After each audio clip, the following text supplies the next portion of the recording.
السلام عليكم ورحمة الله وبركاته. الحمد لله رب العالمين عدد خلقه وزنة عرشه ورضا نفسه ومداد كلماته. سبحانك لا علم لنا إلا ما علمتنا إنك أنت العليم الحكيم. أشهد أن لا إله إلا الله وأستغفر الله وأسألك الجنة وأعوذ بك من النار. اللهم صل على سيدنا محمد وعلى آل سيدنا محمد وبارك وسلم عليه. அளவற்ற அருளாளன் நிகரற்ற அன்புடையோன் எல்லாம் வல்ல அல்லாஹுவின் திருநாமத்தால் துவக்கம். அல்லாஹுவை பயந்து நடந்து கொள்ளும்படி எனக்கும் உங்களுக்கும் முதலாக உபதேசம் செய்து கொள்கிறேன். புனிதமிக்க ரமலானுடைய மாதத்தின் 16வது இரவு சூரத்துல் பக்ராவின் சிந்தனை என்ற தலைப்பில் அதிக பிரசங்கித்தனம் என்ற குறிப்பான ஒரு தலைப்பில் நம்முடைய உரை நடந்து கொண்டிருக்கிறது. சூரத்துல் பக்ராவிலே அந்த பெயர் காரணமான ஒரு சம்பவம் நபி மூசா அலைஹிஸ்ஸலாத்து வஸ்ஸலாம் அவர்களின் காலத்தில் நடந்தது என்பதை பற்றி ஏற்கனவே குறிப்பிட்டிருந்தோம். ஒரு கொலை நடந்துவிட்டது. அதை செய்தவர் யார் என்று தெரியாமல் இருந்த நிலையில் அதை பற்றி அல்லாஹ்விடத்தில் கேட்கிறார்கள் மூசா நபி அலைஹிஸ்ஸலாம். அல்லாஹ்விடத்தில் கேட்க சொல்கிறார்கள் யூதர்கள். அல்லாஹ்விடத்தில் கேட்கப்பட்ட பொழுது அல்லாஹ் சொன்ன பதில், இன்னல்லாஹ யஅமுருக்கும் அன் தஸ்பஹு பக்கரா. அல்லாஹ் உங்களுக்கு உத்தரவிடுகிறான், நீங்கள் ஒரு மாட்டை அறுக்க வேண்டும் என்று.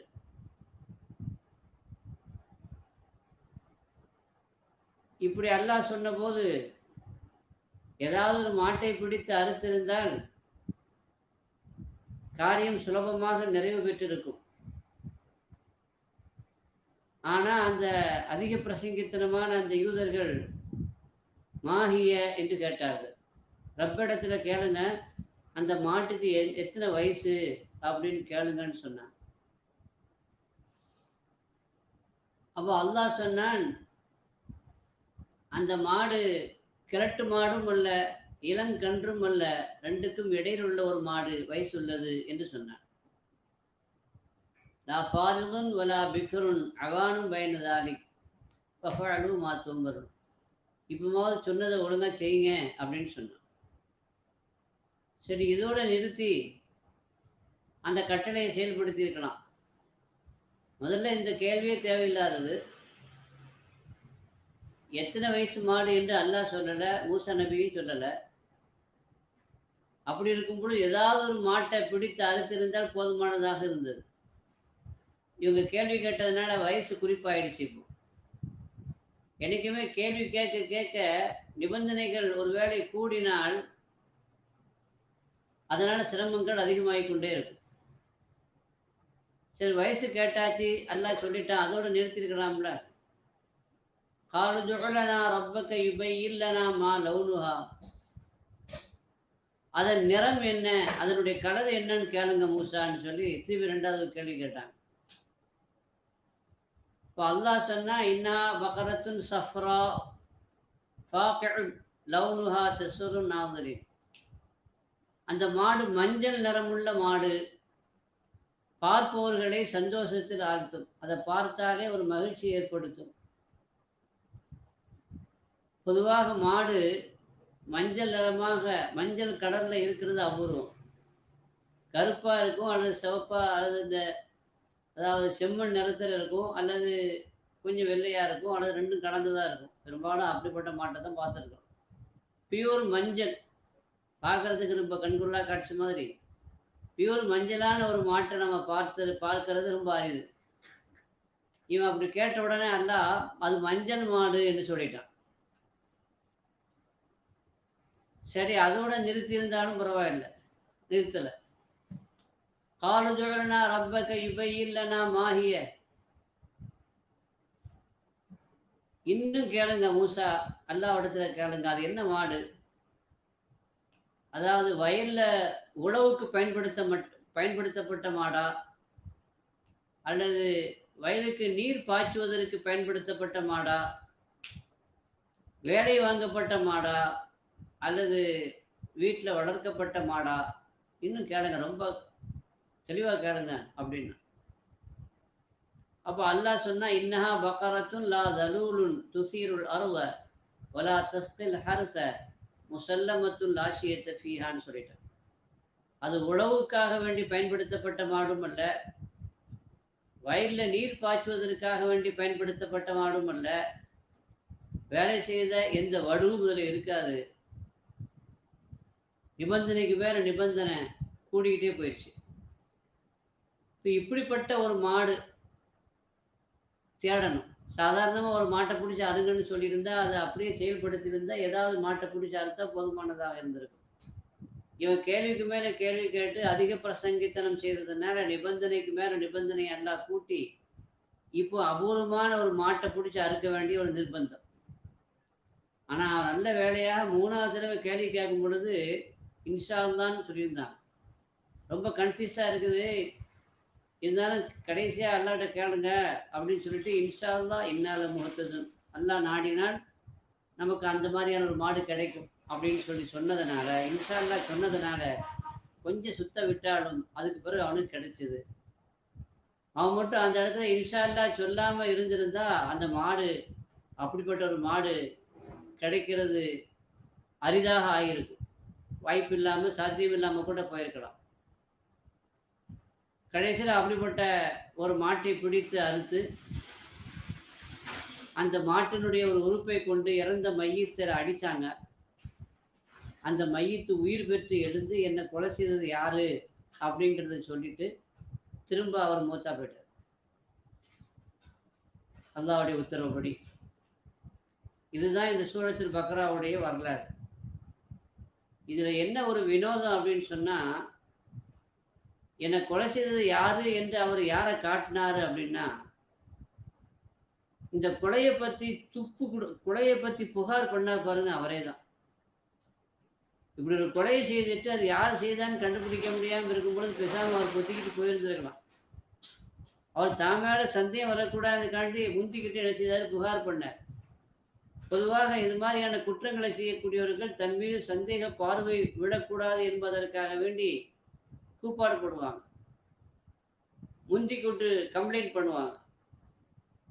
அது அவங்க மேலே சந்தேகம் வராமல் இருக்கிறதுக்கு உண்டான ஒரு முயற்சி. ஆனால் இங்கே அல்லாஹ் ஜல்லிஷானு தாலா இந்த வசனத்தின் வழியாக, இந்த சம்பவத்தின் வழியாக ஒரு கேஸை எப்படி துப்பறியணும் அப்படிங்கிறதுக்கு உண்டான ஒரு குழுவை கொடுக்குறான்.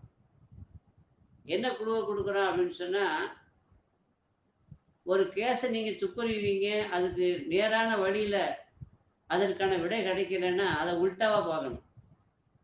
யாரையெல்லாம் நம்ம சந்தேகத்தின் பேரில் வச்சு விசாரித்தோமோ அந்த வழியில் நமக்கு விடை கிடைக்கல அப்படின்னா, யார் நம்பணுமோ அவங்களையெல்லாம் சந்தேகத்துக்குரியவங்களாக ஆக்கணும். ஆக்கி நம்ம உல்டாவாக பார்க்க ஆரம்பித்தோம்னா அது விடை கிடைக்கும் அப்படிங்கிறது இப்போ சிஐடி உளவுத்துறையில் அது முக்கியமான ஒரு விதி. இந்த விதியை எல்லாம் இந்த சம்பவத்தின் வழியாக நமக்கு கற்றுக் கொடுக்குறான். எவன் இந்த மாதிரி புகார் பண்ணுறானோ, திருட்டு பைய தன்னை தான் தப்பிக்கிறதுக்காண்டி திருடன் கத்துற மாதிரி, கொலைகாரனே தன் மேலே சந்தேகம் வரக்கூடாதுக்காண்டி இந்த கொலையை எப்படியா கண்டுபிடிச்சே ஆகணும், அதை விடக்கூடாது அப்படி இப்படின்னு அதிக பிரசங்கித்தல் பண்ணதே அவன் தான். எவன் கொலை பண்ணானோ அவன் தான். அந்த ஒரு செய்தியும் இந்த வசனத்தில், இந்த சம்பவத்தில் நமக்கு கிடைக்கிறது. இந்த சம்பவத்தில் நமக்கு சொல்லப்படுகிற உண்மை என்னன்னா, ஒரு உத்தரவு நமக்கு வருகிறது என்றால், அல்லாஹ் ரசூலிடமிருந்து ஒரு கட்டளை நமக்கு வருகிறது என்று சொன்னால் உடனே அதை செயல்படுத்துவதற்கு முயற்சிக்கணுமே தவிர அதில் தேவையில்லாத கேள்விகளை கேட்டுக்கிட்டே போகக்கூடாது, அதிக பிரசங்கித்தனம் பண்ணக்கூடாது. அப்படி செய்தால் இது மாதிரியான நிபந்தனைகள் கூடி சிரமங்கள் அதிகமாகும், கஷ்டங்கள் உண்டாகும். எனவே அதிகமாக தேவையில்லாத கேள்வி அதிகமாக கேட்கக்கூடாது அப்படிங்கிறது தான் நமக்கு இங்கு சொல்லப்படுகிற ஒரு பாடம், முக்கியமான ஒரு பாடம். இப்போ ஒரு ஷேக் நம்மள்கிட்ட சொல்கிறாங்க, இன்னத்தை ஒரு ஓதலை சொல்லி இதை ஓது அப்படின்னு சொல்கிறாங்கன்னு வச்சுக்கோங்க. அப்போ நாம் ஓத ஆரம்பிச்சிட வேண்டியது. அவங்கள்ட்ட போய் எத்தனை தடவை ஓதணும்னு கேட்கக்கூடாது. இத்தனை தடவை ஓதணும்னு அவங்களே சொல்லியிருப்பாங்கல்ல. அவங்க ஒன்றுமே சொல்லலை. இதை ஓதுப்பா, ஒரு ஆயத்தை சொல்லி அல்லது ஒரு துவாவை சொல்லி இந்த துவா ஓதிட்டு வா அப்படின்னு சொன்னாங்கன்னா, அவங்களே நம்பர் சொல்லலை, எத்தனை தடவை ஓதணும்னு சொல்லலை. அப்படிங்கும் பொழுது நாம் கேட்கக்கூடாது, எத்தனை தடவைன்னு சொல்லக்கூடாது, கேட்கக்கூடாது. ஒருவேளை நம்ம கேட்டதுலாம் 100 தடவை ஓது அப்படின்னு சொன்னாங்கன்னு வைங்க, அப்போ 100 தடவை ஓதுவது கடமையாக போயிடும். இப்படி நீங்கள் கேட்காம இருந்தீங்கன்னு சொன்னால் ஒரு தடவை ஓதுனா கூட அந்த கடமை நமக்கு நிறைவேறிடும். அப்போ இந்த சிரமம் எதனால் வந்துச்சு? எத்தனை தடவை ஓதணும்னு தேவையில்லாமல் ஒரு கேள்வி கேட்டங்க. அதே மாதிரி இது எப்போ ஓதணும் அப்படின்னு கேட்கக்கூடாது. குறிப்பிட்ட நேரத்தில் தான் ஓதணும் அப்படின்னு சொன்னால் அவங்களே சொல்லியிருப்பாங்களே. அப்போ அவங்க சொல்லலை என்று வரும் பொழுது நான் பேசாமல் விட்டுற வேண்டியதான். அதிக பிரசங்கித்தனமாக எந்த நேரத்தில் ஓதணும்னு அப்படின்னு கேட்டாங்கன்னு வைங்க, அப்போ நீங்கள் தஹஜ்ஜுதில் ஓதுங்கன்னு சொல்லிட்டாங்கன்னு வைங்க, அப்போ தஹஜ்ஜுதுக்கு தான் அதை ஓதாகும். ஆனால் ஃபஜ்ருக்கு பிறகு ஓதுங்கன்னு சொல்லிட்டாங்கன்னு வைங்க, ஃபஜ்ருக்கு பிறகு தான் அதை ஓதியாகும். மற்ற நேரத்தில் ஓதக்கூடாது, ஓத முடியாது. ஓதினால் அது பயன்படாது. அப்போ இந்த சிரமம் எதனால் வந்துச்சு? எப்போ ஓதணும் அப்படின்னு கேட்டதுனால. ஆக எத்தனை தடவை ஓதணும், எப்பொழுது ஓதணும், இந்த கேள்வியெல்லாம் நம்ம கேட்கறதுனால சிரமங்களை நமக்கு நாமே அதிகப்படுத்தி கொள்கிறோம். எனவே பெரியவங்க ஏதாவது சொல்லும் பொழுது அமன்னா செல்லம்னா சரி அப்படின்னு சொல்லிட்டு போயிட்டே இருக்க வேண்டியதுதான். ஒருவேளை அதற்கு ஓத வேண்டிய எண்ணிக்கை இருந்திருந்தால், அதற்குரிய நேரம் என்று ஒன்று இருந்திருந்தால் அவங்களே சொல்லுவாங்க. அப்படி சொல்லலையா, பேசாமல் போயிடணும். அதுதான் நமக்கு மரியாதை, அதுதான் நமக்கு இலகுவானது என்பதை நாம் இங்கே வழங்கிக் கொள்ள வேண்டும். அல்லாஹ் ஹஜ்ஜை கடமையாக்கினான். ஹஜ்ஜு கடமையாக்கப்பட்ட பொழுது குர்ஆனுடைய வசனங்கள் ஸல்லல்லாஹு அலைஹி வஸல்லம் சொன்னாங்க, இன்னல்லாஹ் கத்தப அலைக்குமுல் ஹஜ்ஜ, அல்லாஹ் உங்கள் மீது ஹஜ்ஜை விதியாக்கி விட்டான்னு சொன்னாங்க. குர்ஆனுடைய வசனங்கள் வலில்லாஹி அலன்னாஸி ஹிஜ்ஜுல் பைத்தி மன் இஸ்ததா இலைஹி சபீலா, வசதி வாய்ப்புள்ளவர்களுக்கு ஹஜ்ஜு செய்வது அல்லாஹ்வுக்காக வேண்டி கடமை என்று அல்லாஹ் ஆயத்தை இறக்கிட்டான். இந்த ஆயத்தை இறக்கின உடனே சுராக்கத்து பொண்ணு மாலிக் என்பவர் கேட்டார், அக்குள்ள ஆமீன் யா ரசூலல்லாஹ், எல்லா வருஷமும் ஹஜ்ஜு செய்யணுமான்னு கேட்டார். அப்போ ரசூலுல்லாஹி ஸல்லல்லாஹு அலைஹி வஸல்லம் அவரை அவாய்ட் பண்ணிட்டாங்க. இப்போ அஅரத அன்ஹு ரசூலுல்லாஹி ஸல்லல்லாஹு அலைஹி வஸல்லம், முகத்தை திருப்பிக்கிறாங்கன்னு வருது. அவர் விடலை. திரும்பவும் கேட்டார், ஒவ்வொரு வருஷமும் ஹஜ்ஜு செய்யணுமா, கடமையா அப்படின்னு கேட்டார். அப்பவும் ரசூலுல்லாஹி ஸல்லல்லாஹு அலைஹி வஸல்லம் கண்டுகொள்ளலை, முகத்தை திருப்பிக்கிட்டான். அவரும் விடாம அஃபி குல்லி ஆமீன் யா ரசூலல்லாஹ், ஒவ்வொரு ஆண்டிலும் ஹஜ்ஜு செய்யணுமான்னு திரும்பி கேட்டார். 3 தடவை அவர் கேட்ட உடனே சொன்னாங்க, லா, ஒவ்வொரு வருஷமும் ஹஜ்ஜு செய்ய வேண்டியது வாஜிபு இல்லை அப்படின்னு சொல்லி போட்டு சொன்னாங்க. உலக குல்து நஅம் ல வஜபத், ஒருவேளை நான் ஆமாம் அப்படின்னு சொல்லியிருந்தால் ஒவ்வொரு வருஷமும் ஹஜ்ஜு செய்வது வாஜிபாக கடமையானதாக ஆயிருக்கும் அப்படின்னு சொன்னாங்க. ஹஜ்ஜு செய்யுங்கன்னு சொல்லிட்டேன், அல்லாஹ் சொல்கிறான், நான் அதை சொல்லிட்டேன் உங்களுக்கு, அதோட விட்டுற வேண்டியது தானே. அது என்ன ஒவ்வொரு வருஷமும் செய்யணுமா அப்படின்னு அதில் தேவையில்லாத கேள்வி கேட்குறீங்க. ஒருவேளை நாம் ஆமாம் அப்படின்னு சொல்லியிருந்தா எல்லா வருஷமும் ஹஜ்ஜு செய்யணும்னு வாஜிபாக போயிடுக்கும். அது முடியுமா அவங்களால?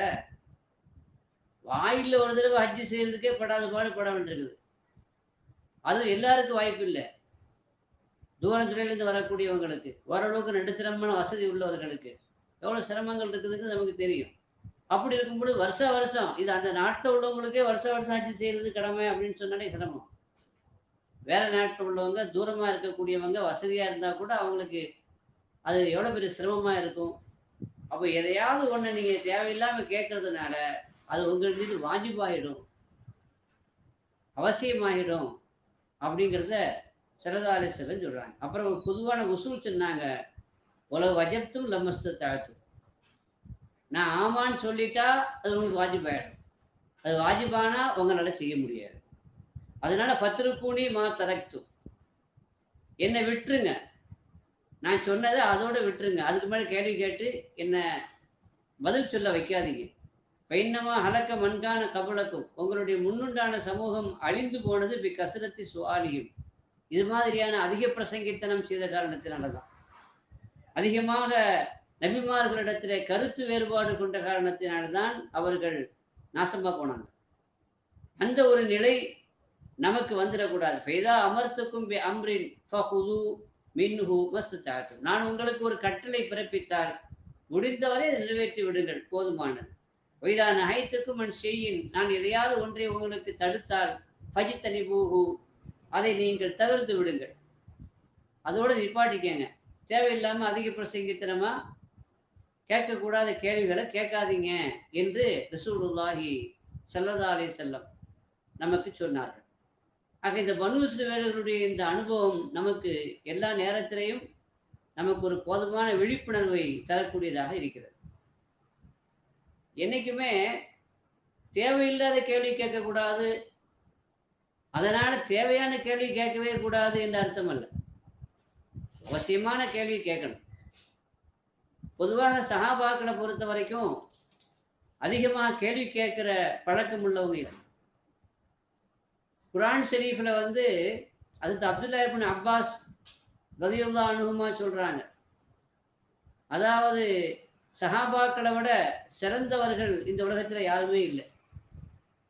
ஏன்னா மா ரஅய்து கௌமன் கானு ஹைரன் மின் அஸ்ஹாபி ரசூலில்லாஹி ஸல்லல்லாஹு அலைஹி வஸல்லம், அல்லாஹ்வுடைய ரசூல் அவர்களுடைய தோழர்களை விட சிறந்த சமூகத்தை, ஒரு சிறந்த ஒரு கூட்டத்தை நான் பார்த்ததில்லை.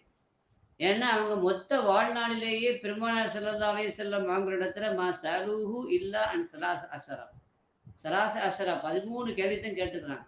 மொத்தத்திலேயே 13 மஸ்அலா தான் கேட்டுக்கிறாங்க ஸல்லல்லாஹு அலைஹி வஸல்லம் வஃபாத்தார வரைக்கும். எஸ் அலூனக்கான்னு குர்ஆன்ல வருது பாருங்க.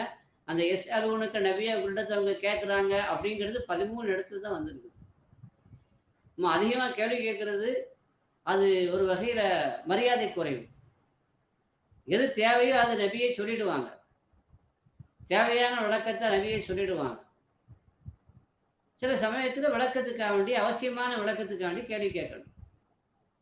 சஹாபாக்கிட்ட யாராவது கேள்வி கேட்டா, இப்படி இருந்தா இப்படி வந்தா என்ன செய்யறதுன்னு கேள்வி கேட்டா, அப்படி ஒரு சம்பவம் நடந்துச்சா, உனக்கு அப்படி ஒரு சம்பவம் நடந்துச்சான்னு கேட்பாங்க. ஆமா நடந்துச்சின்னு சொன்னா அதுக்கு பதில் சொல்லுவாங்க. இல்லை அப்படி நடக்கலை, நடந்தா என்ன பண்றது அப்படின்னு கேட்டேன் அப்படின்னா, நடந்த பிறகு வந்து கேளு அப்படின்னு அனுப்பிடுவாங்க.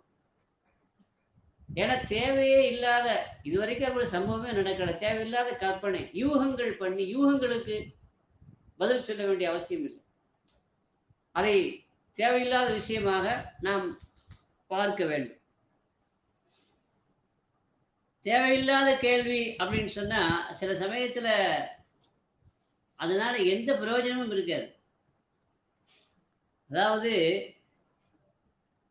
ஒரு பேராசிரியர்கிட்ட ஒருத்தர் கேட்டான் கேள்வி. என்ன கேள்வி கேட்டான்னா, அரபியில வந்து 5 5ன்னு சொல்றதுக்கு ஹம்சத்துன் அப்படின்னு சொல்லுவாங்க. ஹம்சா அப்படின்னா 5ன்னு அர்த்தம். அவன் கேட்டான், ஹம்சான்னா 5, ஆனா அதுல இருக்கிறது 4 ஹர்ஃபு தான் இருக்குது, 4 எழுத்து தான் இருக்குது. அர்பஅத்துன் அப்படின்னா 4ன்னு அர்த்தம், ஆனா அதுல 5 எழுத்து இருக்குது, இது ஏன் அப்படின்னு கேட்டான். அப்புறம் மஅபஅது அப்படின்னு சொன்னா சிலரோடு அப்படின்னு அர்த்தம். சிலரோடு அப்படின்னா நம்ம சேர்ந்துன்னு அர்த்தம். சேர்ந்து என்று வரக்கூடிய இந்த சொல்லு மஅபஅது 2 துண்டா பிரிஞ்சிருக்குது. முன்ஃபஸிலா அப்படின்னா பிரிந்தது அப்படின்னு அர்த்தம். பிரிந்தது அப்படிங்கிறது சேர்ந்து இருக்கு. சேர்ந்ததுங்கிறது பிரிஞ்சிருக்குது, பிரிஞ்சதுங்கிறது சேர்ந்து இருக்குது, அது யாரு அப்படின்னு கேட்டான். கலிமத்து வாஹிதா, ஒரு களிமா அப்படின்னு அர்த்தம். கலிமத்து வாஹிதான்னு சொன்னா ஒரு களிமா, ஒரு சொல்லு அப்படின்னு அர்த்தம். இந்த களிமத்து ஒரு சொல்லுங்கிற கலிமத்து வாஹிதா 2 களிமாவா இருக்குது. களிமா அப்படின்னு ஒன்று இருக்குது, வாஹிதான்னு ஒன்று இருக்குது. கலிமத்தைன் அப்படின்னா 2 களிமா, 2 களிமாங்கிறது ஒரு களிமாவா, ஒரே சொல்லு அமைஞ்சிருச்சு.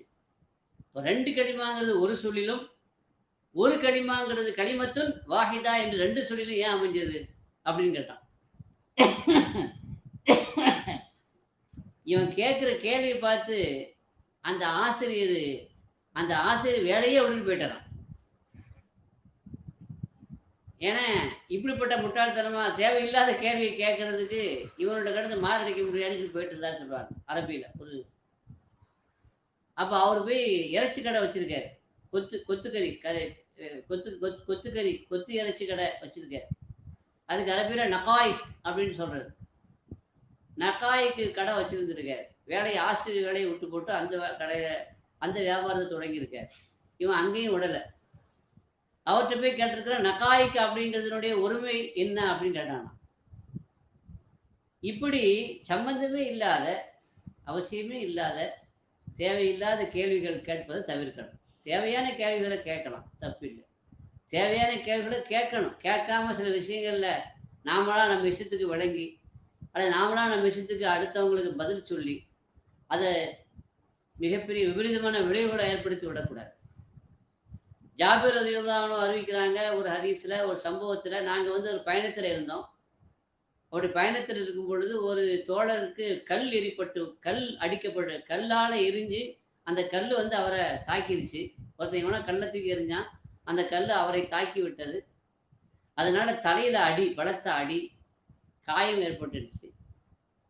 இந்த நேரத்துல அவருக்கு இஹ்திராம் ஆயிடுச்சு, குளிப்பு கடமை ஆயிடுச்சு. இப்ப அவரு கேட்டாரு, எனக்கு இப்ப இஹ்திராம் ஆயிடுச்சு, தலையில வந்து பேண்டேஜ் போட்டிருக்கு. ஏன்னா ரத்த கல், தலையில கல் அடிச்சு, அதாவது கல் வந்து தலையில அடிச்சு பெரிய காயமாயி பேண்டேஜ் கட்டு போட்டிருக்குது. இப்ப எனக்கு குளிப்பு கடமை ஆயிடுச்சு, நான் குளிக்கணுமா அப்படின்னு கேட்டிருக்காரு. அப்ப அங்கிருந்தவங்க வந்து என்ன சொல்லியிருக்கிறாங்க அப்படின்னா, தண்ணி இருக்குது, தண்ணி இருக்கும்போது குளிக்கத்தானே செய்யணும் அப்படின்னு பதில் சொல்லிட்டாங்க. தண்ணி இல்லாட்டா தானே தயமம் செய்யலாம், தண்ணி தான் இருக்குதே, அப்படி குளிக்கத்தான் செய்யணும் அப்படின்ட்டாங்க. தண்ணி இருக்குதுங்கிறத பார்த்தாங்களே தவிர அவருக்கு தண்ணீரை பயன்படுத்த முடியாதுங்கிறத கவனிக்கல. ஆரம்ப கட்டம். அவர் குளிச்சாரு, ஜன்னி வந்து வஃபாத் ஆயிட்டாரு. அப்ப இந்த செய்தியை ரசூலுல்லாஹி ஸல்லல்லாஹு அலைஹி வஸல்லம் அவங்கள்ட்ட சஃபர்லேருந்து திரும்பிய பிறகு சொன்னாங்க. அப்ப ஸல்லல்லாஹு அலைஹி வஸல்லம் கோவப்பட்டாங்க. கத்தலூஹு கத்தலஹுமுல்லாஹ், அநியாயமா அவரை கொலை பண்ணிட்டாங்க, அல்லாஹ் அவர்களை கொல்லுவானாகன்னு சொன்னாங்க. தெரியாட்ட கேட்க வேண்டியது தானே. ஃபைன்னமா ஷிஃபாவுல் ஐயி அஸ்ஸுஆல், அறியாமை என்பது ஒரு நோய். அந்த நோய்க்குண்டான நிவாரணம் சுவால் செய்யறது தான், கேள்வி கேட்கறது தான். அப்படி கேள்வி கேட்காம நீங்களா உங்க இஷ்டத்துக்கு பதில் சொல்லி அதனால ஒரு உயிர் போயிடுச்சே. அதனால அவரை பொறுத்த வரைக்கும் அவர் உடல் கண்டிஷனுக்கு தயமம் பண்ணா போதுமே. தலையில வந்து அவர் வந்து தயமம் பண்ணிட வேண்டியதுதான். தயமம் பண்ணிட்டு அந்த பேண்டேஜுக்கு மேல லேசா அந்த கையை வச்சு தடவி விட்டா போதுமானது. அந்த இடம் அல்லாத மற்ற மேலுக்கு மட்டும் தண்ணி ஊற்றி குளிச்சுக்கிட்டா போதும். தலையோடு அவர் குளிச்சதுனால தான் அவருக்கு ஜன்னி வந்து வஃபாத் ஆயிட்டாரு. அப்போ கேள்வி கேட்டால் தயமம் செய்தா போதுங்கிற இந்த மசாலா தெரிஞ்சிருப்பீங்க. இந்த மாதிரி விபரீதமான இந்த விளைவு ஏற்பட்டிருக்காது. அப்போ அவசியமான கேள்விகளை கேட்கணும். அப்படி கேட்கும் பொழுது தெரிஞ்சவங்க தான் பதில் சொல்லணும். அவங்களா, அதாவது தெரியாதவங்க அல்லது சரியா தெரியாதவங்க பதில் சொல்லக்கூடாது, பேசாம இருக்கணும். அல்லது யார்கிட்டயே தெரிஞ்சவங்ககிட்ட போய் கேளுங்கன்னு சொல்லணும். பொதுவாக நம்மகிட்ட யாராவது கேள்வி கேட்டாங்கன்னு சொன்னா, தெரியாதுன்னு இப்படி சொல்றது அப்படின்னு நம்ம தயங்கி எதையாவது ஒன்று சொல்லி விடுறது, அதாவது எதையாவது ஒன்று அடிச்சு விட்டுறது. அது வந்து சரியான பதிலாக இருந்தால் பரவாயில்லை, தப்பான பதிலாக இருந்தால் அது மிக மோசமான ஒரு முன்னுதாரணமாக அது ஆகிவிடும். எனவே அதை தவிர்க்க வேண்டும். அப்படித்தான் ஒரு சமயம் அதாவது அப்துல்லா இப்னு அப்பாஸ் ரலியல்லாஹு அன்ஹுமா அவங்க வந்து தொழுதுகிட்டு இருந்தாங்க. தொழுதுகிட்டு இருக்கிற பொழுது அவங்கள சுற்றி அவங்களுடைய மாணவர்கள் இருக்கிறாங்க. அதாவது தாவூஸ் இருக்கிறாரு, சயீத் இப்னு ஜுபைர் இருக்கிறாங்க, இக்ரிமா இருக்கிறாங்க, எல்லாரும் இந்த மாதிரியான நிறைய பேர் இருக்கிறாங்க.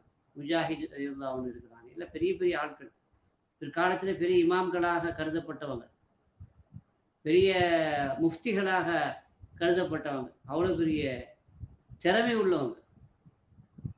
ஆனால் அப்போ மாணவ பருவத்தில் அவங்க இருக்கிறாங்க. அந்த நேரத்தில் ஒரு ஆள் வந்தார். ஒரு ஆள் வந்து கேட்டார், ஹல்மி முஃப்தின், அதாவது இங்கே யாராவது முஃப்தி சாப் இருக்கீங்களான்னு கேட்டார். அதாவது மார்க்க வினாவுக்கு விடையளிக்கக்கூடிய முஃப்தி சாஹிப் யாரும் இங்கே இருக்கீங்களா, ஹல்மி முஃப்தின் இருக்கீங்களான்னு கேட்டார். அப்போ என்ன கேளுங்க அப்படின்னு பொதுவாக எங்க சொன்னாங்க. நாங்கள் சொன்னால் சரி கேளுப்பா அப்படின்னு சொன்னோம். ஏதோ கேள்வி கேட்க போறாது தானே, கேளு அப்படின்னு நாங்கள் சொன்னோம். உடனே அவர் சொல்றாரு, நான் சிறுநீர் கழிக்கும் பொழுது, சிறுநீர் கழித்த பிறகு, சிறுநீர் வந்து முடிந்த பிறகு, அதற்கு பிறகு வெள்ளையாக ஒரு நீர் படுது. சிறுநீர் கழிச்ச பிறகு ஒரு வெள்ளை நீர் வருது, வெள்ளையாக ஒரு நீர் படுது. இப்போ நான் குளிக்கணுமா அப்படின்னு கேட்டேன். அப்ப இவங்க எல்லாம் அவர்கிட்ட திருப்பி கேட்டாங்க, எந்த தண்ணீர் எந்த தண்ணீர்னால குழந்தை ஜெனிக்குமோ அந்த தண்ணீரா உங்களுக்கு வருது அப்படின்னு கேட்டாங்க. ஆமான்னாரு அவர். அப்படின்னா குளிப்பு கடமை அப்படின்னு சொல்லிட்டாங்க. அவர் இன்னா லில்லாஹி வ இன்னா இலைஹி ராஜிஊன். அப்படியா? ஒவ்வொரு தடவையும் மூத்திரம் அதாவது சிறுநீர் போகும் பொழுதெல்லாம் அந்த மாதிரி வரல செய்யுது அது. அப்படிங்கும் பொழுது ஒவ்வொரு தடவையும் ஒண்ணுக்கு இருக்கும் பொழுதெல்லாம் சிறுநீர் கழிக்கும் போதெல்லாம் குளிக்கணுமா? இதுவரைக்கும் குளிக்கவே இல்லையே.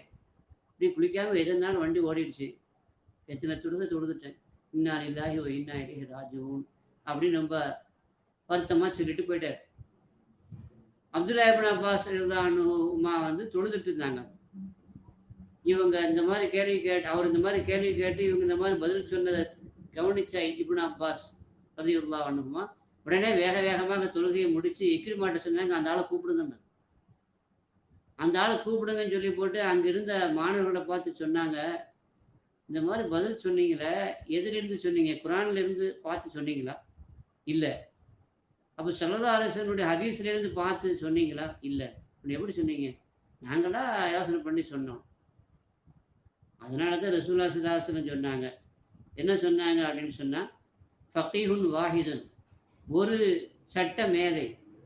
குரானையும் ஹதீஸையும் ஆய்வு செய்து அதிலிருந்து சட்டங்களை எடுக்கக்கூடிய மார்க்க அறிஞர். அஷத்து அலா இப்லீஸ், அஷத்து அல ஷைத்தான், ஷைத்தானுக்கு ரொம்ப கடுமையான ஒரு ஆளாக இருப்பாரு. மின் அல்ஃபி ஆபிதின், 1000 வணக்கசாலிகளை விட. 1000 வணக்கசாலியை வந்து கெடுக்கிறது ஈஸி ஷைத்தானுக்கு. ஆனா ஒரு சட்ட மேதையை, சட்ட நுணுக்கங்களை தெரிந்த, சட்ட ஆய்வை மேற்கொள்ளக்கூடிய ஒரு மார்க்க மேதையை கெடுக்கிறது அவனுக்கு ரொம்ப கஷ்டம் அப்படின்னு சொல்லி எதனால தான் சொன்னான். தெரிஞ்சே சொல்லணும், அது பேசாமல் இருக்க வேண்டியதானே. நான் என்ன இங்கே தானே இருக்கேன், தொழுதுட்டு தான் இருந்தேன், தொழுது முடிக்க வரைக்கும் அவர் அங்கே இருக்க சொல்ல வேண்டியதானே. அவர் வந்து உங்கள்கிட்டயே கேள்வி கேட்டார், முஃப்தி சாப் யார் இருக்காங்களான்னு தான் கேட்டார். நீங்கள் எல்லாருமே தங்களை முஃப்தின்னு நினச்சிக்கிட்டு இப்படி பதில் சொல்கிறதா? கொஞ்சம் வெயிட் பண்ணுங்க, தொழுதுட்டு இருக்கிறாங்க, வந்து அவங்க தொழுது முடிச்ச பிறகு பதில் சொல்லுவாங்கன்னு சொல்ல வேண்டியதானே அப்படின்னு சத்தம் போட்டுட்டு அவர் வந்தார். அப்போ அவர்கிட்ட கேட்டாங்க, எப்பா ஒரு நீர் வருதுன்னு சொன்னீங்க, அந்த நீர் வரும் பொழுது உனக்கு ஒரு இன்பமாக இருக்குதா, உனக்கு ஒரு சுகம் ஏற்படுதா அதனால அப்படின்னு கேட்டாங்க. இல்லைன்னு. சரி, அந்த நீர் வரும் பொழுது வந்த பிறகு உடம்புல ஒரு சோர்வு ஏற்படுதா? அப்பவும் இல்லை அப்படின்னு சொன்னார். அப்படின்னா நீ குளிக்க வேண்டியதில்லை, ஒதுச்சிதான் போதும் அப்படின்னு சொல்லி ஃபத்வா கொடுத்தாங்க. அது ஒரு ஈரப்பதம். அதாவது வதி, மதி, மணி 3 இருக்குது. சிறுநீருக்கு பிறகு வெள்ளையாக வரக்கூடிய ஒரு திரவத்துக்கு பேரு அது வந்து வதி. அது வெளிவர்றது ஒரு ஒரு இச்சையோடு வராது. அது தானா, அதாவது சாதாரணமாக வரும். அதனால ஒரு இன்ட்ரெஸ்ட் ஏற்பட. இன்னொன்று இருக்குது மதி. மதி அப்படிங்கிறது செக்ஸ் ஃபீலிங் வரும் பொழுது, அதாவது பாலுறவு, அந்த அசம்பந்தமான புத்தகங்களை படிக்கும் பொழுது, அசம்பந்தமான பேச்சுக்களை கேட்கும் பொழுது, அசம்பந்தமான கற்பனைகளை நம்ம இருக்கும் பொழுது ஒரு வகையான நீர் வரும். ஆனால் அது குதித்து கொண்டு வராது. ஆனால் அந்த நீர் கசியும். அதுக்கு பேர் மதி. அந்த மதி வதி வந்தால் கழுவி விட்டால் போதுமானது. அதே மாதிரி மதி வந்தாலும் கழுவி விட்டால் போதுமானது. பொது செய்தால் போதும். ரெண்டுக்கும் குளிப்பு கடமை இல்லை. மணி அதுதான் இந்திரியம். இந்திரியம் வெளிப்பட்டால் தான் குளிப்பது வாஜிபு. இந்திரியம் வெளிப்படுதுங்கிறதுக்கு அது குதித்து கொண்டு வெளிவரும். அது வரும் பொழுது அந்த ஆணுறுப்பு அதாவது விரைத்து விடும். அதில் ஒரு சுகம் நமக்கு ஏற்படும். அப்படிப்பட்ட அந்த மணி இந்திரியம் வெளிப்பட்டால் தான் குளிப்பு கடமை அப்படிங்கிற மசாலா அது அந்த நேரத்தில் அவங்களுக்கு சொல்லப்படுது. அப்போ தெரியாத விஷயத்த கேட்கணும். அப்படி கேட்கும் பொழுது தெரிஞ்சவங்க தான் அதுக்கு பதில் சொல்லணும். ஆக அவசியமான கேள்விகள், தவிர்க்க முடியாத கேள்விகள், அது வரவேற்கப்படுகிற விஷயம்தான். அது தப்பில்லை. தேவையே இல்லாத கேள்வி தான் இங்கே நம்ம கண்டிக்கப்படுது. நபிகள் நாயகம் ஸல்லல்லாஹு அலைஹி வஸல்லம் அந்த மாதிரியான சுவாலை தான், கேள்வி கேட்கறது தான் கண்டிச்சிருக்கிறாங்க. ஹதீஸ்ல வருது, இன்னல்லாஹ் ஹர்ரம அலைக்கும் உக்கூக்கல் உம்மஹாத், நீங்கள் தாய்மார்களுக்கு மாறு செய்வதை அல்லாஹ் ஹராமாக்கி இருக்கிறான். வஉதல் பனாத்தி, குழந்தைகளை, பெண் குழந்தைகளை உயிரோடு புதைப்பதையும் அல்லாஹ் ஹராமாக்கி இருக்கிறான். அதே மாதிரி கரிஹலக்கும் சலாசன், 3 விஷயத்தை அல்லாஹ் உங்களிடமிருந்து வருவதை வெறுக்கின்றான். கீழ அது என்னது அப்படின்னு கேட்டாங்க. அந்த 3 விஷயம் என்னன்னு கேட்டாங்க. அப்போ அவங்க சொன்னாங்க, கீழ் கால். ஈவுக்கால்னா ஆதாரபூர்வமான செய்திகளை சொல்லாம அப்படி ஒரு அப்படி அப்படி சொல்லப்பட்டிருக்குது, இப்படி சொல்லப்பட்டிருக்குது, அவர் சொன்னாரு, இவர் சொன்னாருன்னு சொல்லி பேசுறது. ஆதாரபூர்வமான செய்தியாக இல்லாததையெல்லாம் சொல்றது ஒண்ணு. 2வது கசரத்து சுஆல், அதிகமா கேள்வி கேட்கிறது. 3வது இலாஅத்துல் மால். இலாஅத்துல் மால் அப்படின்னா பொருளை வீணாக்குவது. இந்த 3யும் அல்லாஹ் வெறுக்கிறான்னு சொன்னாங்க ஸல்லல்லாஹு அலைஹி வஸல்லம். அப்ப அதிகமான சுஆல், கேள்வி கேட்கிறத அல்லாஹ் வெறுக்கிறான். எனவே அதிகமான கேள்விகளை தவிர்க்க வேண்டும். அப்ப ரசூலுல்லாஹி ஸல்லல்லாஹு அலைஹி வஸல்லம் அதை விரும்புறது இல்ல, அதை கண்டிச்சிருக்கிறாங்க. அதிகமா கேள்வி கேட்காதீங்கன்னு சொல்லும் பொழுது ஸல்லல்லாஹு அலைஹி வஸல்லம் சொன்னாங்க, நான் இப்படி சொல்றதுனால நீங்க கேட்கிற கேள்விக்கு எனக்கு பதில் சொல்ல தெரியாது என்று அர்த்தம் அல்ல. என்ன கேள்வி கேட்டாலும் நான் பதில் சொல்லுவேன்.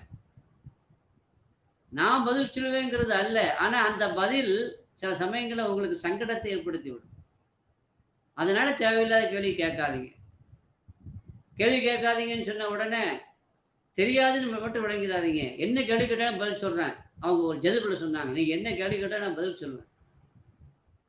நீங்க கேட்டு நான் பதில் சொல்லாம இருக்கக்கூடிய நிலை எனக்கு வராது அப்படின்னு சொன்ன உடனே அதை வந்து ஒரு வேகத்துல சொல்றாங்க சிலதாசன். ஆனா அது அங்கிருந்து சில பேர் அவன் என்ன கேள்வி கேட்டாலும் பதில் சொல்லுவேங்கிறாங்க. சந்தர்ப்பத்தை பயன்படுத்தி சில கேள்விகள் கேட்க ஆரம்பிச்சாங்க. சரி, அந்த கேள்வி என்ன கேள்வி? ஒரு பாய்தாவான கேள்வியா இருந்தாலும் பரவாயில்லை, அர்த்தமுள்ள கேள்வியா இருந்தாலும் பரவாயில்லை. அந்த கேள்வி தேவையில்லாத கேள்வி. என்ன கேள்வி? ஒரு ஆள் கேட்டாரு, நான் இறந்து போனா எங்க போவேன் அப்படின்னு கேட்டார். நரகத்துக்கு போவேன்னு சொன்னாங்க சிலர். கோவத்துல சொல்லலை, அவருடைய யதார்த்த நிலை அதுதான். அவர் நரகவாசி. இது கேள்வி கேட்க வேண்டிய தேவை எதுக்கு வந்துச்சு? கேட்க போய்ட்டு அது உண்மையை சொன்னாங்க. அப்போ அல்லாஹ் குர்ஆன்ல சொன்ன லா தஸ்அலு அன் நஷ்யா இன் துபுதலக்கும் தசூக்கும். சில விஷயங்களை, சில கேள்விகளை கேட்காதீங்க, அதுக்கு பதில் வந்துச்சுன்னா அது உங்களுக்கு துக்கத்தை தரும். இந்த மாதிரியானது. நீ சொர்க்கவாசியா நரகவாசியா அப்படிங்கிறது பின்னாடி ஏற்படக்கூடிய முடிவை பொறுத்தது. அது இப்பவுமே நீங்க தெரிஞ்சுக்கிட்டேன்னு வச்சுக்க, நரகவாசினா அது கவலைக்குரிய விஷயம் தானே. ஒரு ஆள் கேட்டார், எங்க அத்தா எங்க இருக்கிறாங்க? இறந்து போயிட்டார் அவர். ஐநா அப்படின்னு கேட்டார், எங்க அத்தா எங்க இருக்கிறாங்க? ஒரு ஆளுக்கு சொன்னாங்க அவர் சொர்க்கத்தில் இருக்கிறார். உடனே இன்னொரு ஆள், எங்க அத்தா எங்க இருக்கிறாங்க? அவர் நரகத்தில் இருக்கான்னு சொன்னாங்க. இந்த பதில் தேவையா உங்களுக்கு? கேட்க போய் தானே சொல்ல, உண்மை சொல்ல வேண்டியது வந்துச்சு. அப்புறம் கஷ்டமா தானே இருக்கும், அத்தை நரகத்தில் இருக்காங்களேன்னு. இந்த கவலை எதனால வந்துச்சு? இந்த கேள்வி கேட்க வேண்டிய அவசியம் என்ன? இன்னொரு சஹாபி எழுந்து, என்னுடைய வாப்பா யாருன்னு கேட்டார். மண் அபின்னு கேட்டார். ஏன்னா அவரை பிறப்புல சில பேருக்கு சந்தேகம், அதனால மண் அபின்னு கேட்டார். அபுக்கு ஹுதாஃபான்னு சொன்னாங்க. உங்க அத்தா யாருன்னா ஹுதாஃபா. அது சரியான பதில் தான். சரியான பதில் தான். அவர் யாரை அத்தான்னு விளங்கி இருக்கிறாரோ அதே பேரை சொல்லிட்டாங்க. ஒருவேளை மாத்தி சொன்னாங்கன்னு வைங்க, உண்மை நிலைமை அல்லாம மக்கள் சந்தேகப்படுற மாதிரி இருந்துச்சுன்னு வச்சுக்கோங்க, அப்போ உண்மையான பேரை தானே சொல்லுவாங்க. அப்படி சொல்லியிருந்தா அப்போ அவங்க அம்மாவுக்கு தானே அது கேவலம். இந்த கேள்வியை கேட்டவர் வீட்டுக்கு போனப்போ அவங்க அம்மா கடிந்து கொண்டார்கள். உன்னை விட தாய்க்கு தாயினுடைய மனசை புண்படுத்துறது வேற யாரும் இல்லைப்பா. நீ வந்து எனக்கு என் மனசை புண்படுத்துற மாதிரி ஒரு கேள்வி கேட்டுட்டியே. ஒருவேளை ஜாயிலியா காலத்துல உள்ள ஒரு பெண்ணு நான், நீ இந்த மாதிரி ஒரு கேள்வி கேட்டுட்ட, ஸல்லல்லாஹு அலைஹி வஸல்லம் வேற மாதிரி பதில் சொன்னா என்ன நீ கேவலப்படுத்திட்டதுன்னு அர்த்தம். ஒரு சபையில வச்சு என்னை கேவலப்படுத்தின ஒரு நிலை வந்திருக்குமே, ஏன் இந்த மாதிரி தேவையில்லாத கேள்விலாம் கேட்குறேன்? அப்போ அவர் சொன்னாரு, அல்லாஹ்வே சத்தியமாக ஒருவேளை ஸல்லல்லாஹு அலைஹி வஸல்லம் முன்ன வந்து ஒரு நீக்கிறோ அடிமைக்கு தான் பிறந்த, நீ உன்னுடைய அத்தா வந்து அவர் தான் சொன்னா கூட நான் நம்புவேன்னு சொன்னேன். அது அவருடைய ஈமானை பொறுத்த விஷயம். அப்போ இது தேவையில்லாத ஒரு கேள்வி. அதே மாதிரி இன்னொரு சஹாபியும் கேட்டாரு, அபூக்கு சாலிம் சொன்னாங்க, உன்னுடைய அத்தா சாலிம் சொன்னாங்க.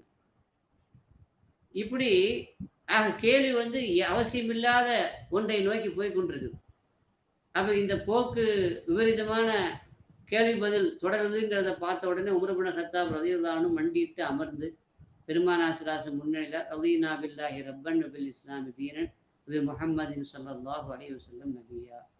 அல்லாஹ்வை ரப்பாக ஏற்றுக்கொண்டோம், இஸ்லாத்தை தீனாக ஏற்றுக்கொண்டு பொருந்திக் கொண்டோம், முஹம்மது ஸல்லல்லாஹு அலைஹி வஸல்லம் நபியாக நாங்கள் பொருந்திக் கொண்டோம் சொல்லி அவங்கள சாந்தப்படுத்தினாங்க அப்படின்னு புகாரி ஷரீஃப்ல ஹதீஸ் வருது. ஆக இது மாதிரியான எந்த கேள்வியை கேட்டால் அதற்கு இது மாதிரியான பதில் வருமோ அப்படிப்பட்ட கேள்விகளை கேட்கக்கூடாது. தேவையில்லாத கேள்விகளை கேட்கக்கூடாது. அதுதான் அதிக பிரசங்கித்தனம் என்று சொல்றது. இது சூரத்தில் பக்கராவில் இஸ்ரவேலர்கள் தங்களுக்கு தாங்களே இது மாதிரியான அதிக பிரசங்கித்தனமான கேள்விகளை கேட்டு தங்களுக்கு தாங்களே சிரமத்தை கஷ்டத்தை உண்டாக்கி கொண்ட அந்த சம்பவம் நமக்கு சொல்லக்கூடிய படிப்பினையும் பாடமும் இதுதான். எனவே நாம் கேட்கணும், தேவையானதை கேட்கணும், அவசியமானதை கேட்கணும்.